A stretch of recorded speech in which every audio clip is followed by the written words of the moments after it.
तो चलिए आज एक बहुत ही जानी पहचानी गांव की डरावनी कहानी को परत दर परत खोल कर देखते हैं।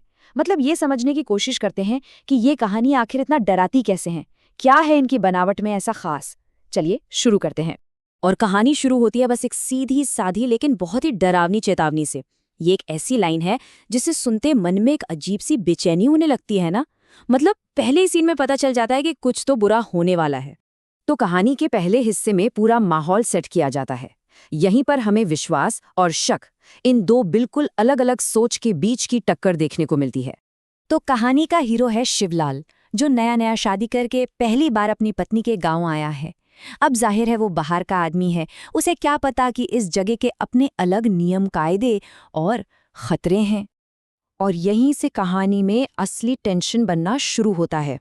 देखिए, एक तरफ है शिवलाल, जो इन सब बातों को अंधविश्वास मानता है, और दूसरी तरफ हैं गांव वाले, जिनके लिए ये कोई मजाक नहीं बल्कि एक असली खतरा है।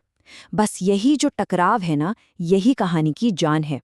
और इसी वजह से, इसी सोच के फर्क की वजह से कहानी एक ऐसे मोड़ पर आ जाती है जहां हमारा हीरो एक, कह सकते हैं कि एक बहुत बड़ी गलती कर बैठता है। अब देखिए होता क्या है। शिवलाल अपने दोस्त के घर जाता है, वहीं शाम हो जाती है। लौटते वक्त एक दुकानदार उसे फिर रोकता है, आखिरी बार समझाता है, पर शिवलाल है कि मानता ही नहीं, और बस वो अंधेरे में अकेले ही घर की तरफ निकल पड़ता है।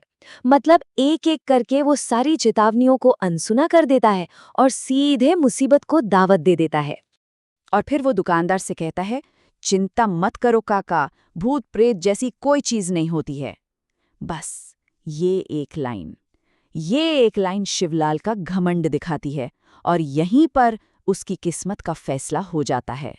तो अब आता है कहानी का वो हिस्सा जहां शिवलाल की गलती का अंजाम इतने भयानक तरीके से सामने आता है कि रोंगटे खड़े हो जाएं। अब सीन बदलता है। देर रात है। शिवलाल की पत्नी गौरी की नींद रसोई से आ रही कुछ अजीब आवाजों से खुलती है। वो देखती है तो शिवलाल बिस्तर पर नहीं है। और फिर कहानी हमसे एक सवाल पूछती है जो सीधा दिल में उतर जाता है। रसोई में आखिर था क्या? मतलब उस भयानक मंजर को दिखाने से ठीक पहले ये सवाल डर को एकदम उसकी चोटी पर पहुंचा देता है। और जो वो देखते हैं वो किसी बुरे सपने से कम नहीं। शिवलाल जमीन पर बैठा है, चारों तरफ जानवरों का कच्चा मांस और हड्डियां बिखरी पड़ी हैं, और वो उसे किसी जानवर की तरह खा रहा है।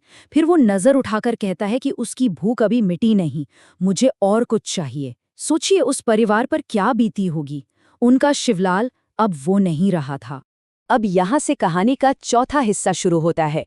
सवाल ये है कि अब परिवार इस मुसीबत से निपटेगा कैसे, वो क्या करेंगे। देखिए, जब सारी समझदारी, सारा तर्क फेल हो जाता है, तो लोग अक्सर किसके पास जाते हैं? ओझा या तांत्रिक के पास।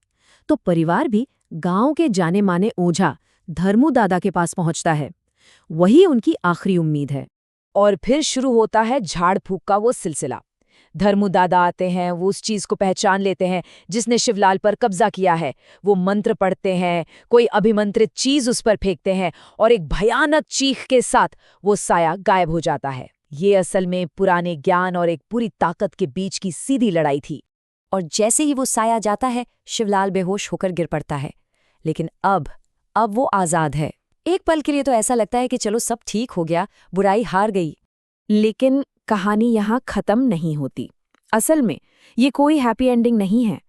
कहानी खत्म होने के बाद भी एक डर पीछे रह जाता है। धर्मो दादा शिवलाल को बचाने के लिए एक ताबीज तो दे देते हैं, पर साथ में एक चेतावनी भी देते हैं। वो कहते हैं कि संकट अभी टला नहीं है। वो सलाह देते हैं कि शिवलाल को गांव से कहीं दूर भेज दो, और पूरे गांव में खबर कर दो कि अंधेरा होने के बाद कोई भी घर से बाहर ना निकले। मतलब साफ है, वो सिर्फ इस लड़ाई को जीते हैं, जंग अभी बाकी है। तो होता ये है कि शिवलाल और गौरी तो गांव छोड़कर चले जाते हैं, लेकिन वो बरगद का पेड़ और उसका भूत, वो तो वहीं का वहीं है। मतलब हीरो तो बच गया, पर जो असली बुराई की जड़ है वो अब भी मौजूद है, और ये पूरे गांव के लिए एक हमेशा का खतरा बन जाता है। और यहीं पर इन लोक कथाओं की असली ताकत दिखती है। कहानी खत्म तो हो जाती है, पर एक सवाल पीछे छोड़ जाती है। शिवलाल तो बच गया, पर क्या वो प्रेत सच में चला गया? और ये सवाल कोई जवाब नहीं देता, बस कहानी खत्म होने के बाद भी जहन में गूंजता रहता है। और शायद यही सबसे डरावनी बात है।